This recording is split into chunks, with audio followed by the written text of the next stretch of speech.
नयाँ युगमा चीनको सुधारलाई गहिरो बनाउने विश्वव्यापी अवसरहरू नामक विश्वव्यापी संवाद कार्यक्रमको नेपाल विशेष सत्र काठमाडौँमा आयोजना गरिएको छ।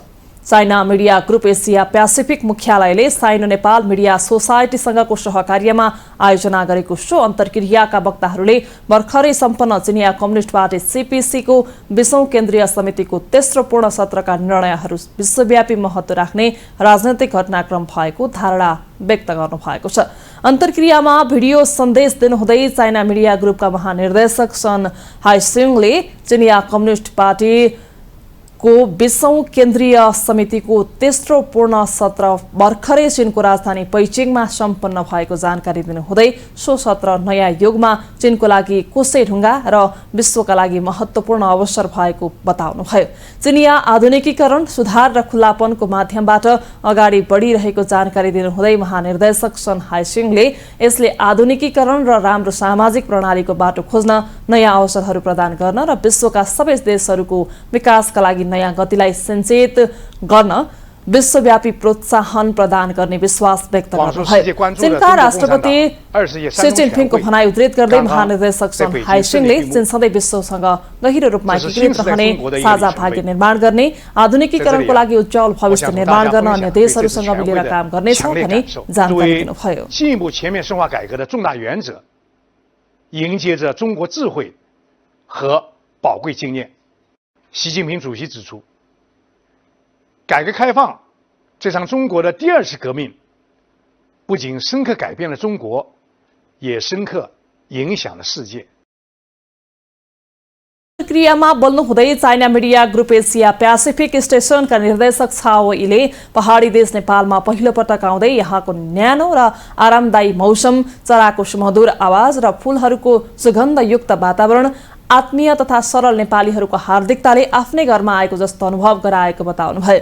चिनिया कम्युनिस्ट पार्टीको 20औं केन्द्रीय समितिको तेस्रो पूर्ण बैठकले चीनको अझ गहिरो सुधारका लागि समग्र योजना तयार गरेको जानकारी दिनुहुँदै उहाँले विशेष गरी चिनिया शैलीको आधुनिकीकरणलाई केन्द्रित गर्दै आगामी 5 वर्षका लागि विकासको दिशा निर्देशित गरेको बताउनुभयो।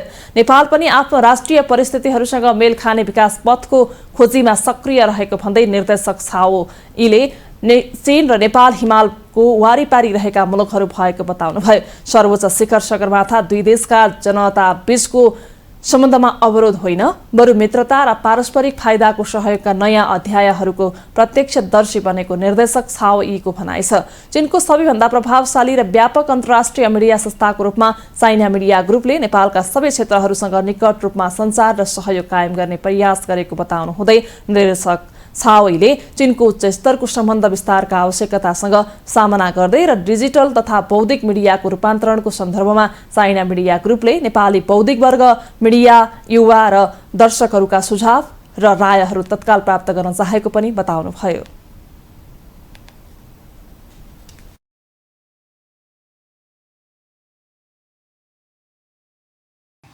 不久前，举世瞩目的中共中央20届13中全会在北京胜利闭幕。这次会议围绕中国式现代化科学谋划了中国进一步全面深化改革的总体部署，特别是为中国未来5年的发展指明了方向。回望过去40多年，改革开放是中国大踏步赶上时代的重要法宝。中国人民创造了令全世界惊叹的发展奇迹。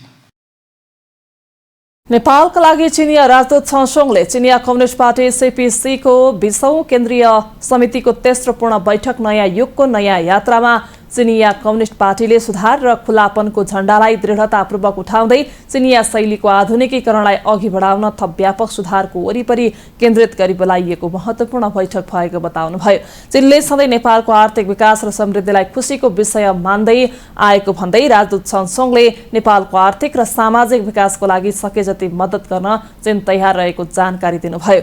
यस पटकको पूर्ण सत्रमा गरिएको सुधारका उपायहरूमा नेपाल लगायतका छिमेकी देशहरूको लागि विशेष फाइदाहरू रहेको राजदूत छसोङले बताउनुभयो।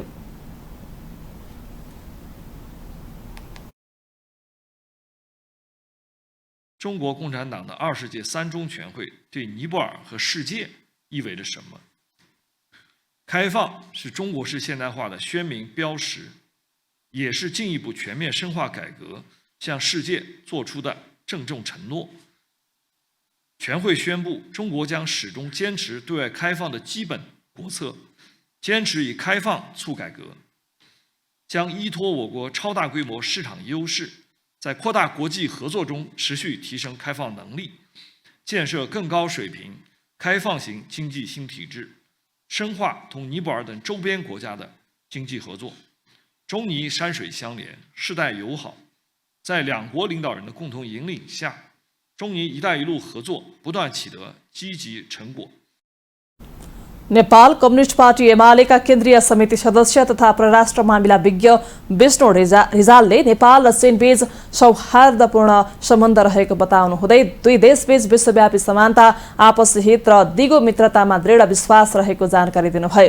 चीनले नेपालको विकासमा उदारतापूर्वक सहयोग गर्दै आएको र नेपालले सधैँ चीनको चासोलाई ध्यानमा राखेको नेता रिजालको भनाइ छ। चिनिया कम्युनिस्ट पार्टीको हालै सम्पन्न 20औं केन्द्रीय समितिको तेस्रो बैठकबाट चीनको अर्थतन्त्र सुधार गर्न केही महत्त्वपूर्ण निर्णय भएको भन्दै नेता रिजालले चीनको प्रगतिका कारण विश्वको केन्द्र अब एसियातिर सरेको उल्लेख गर्नुभयो।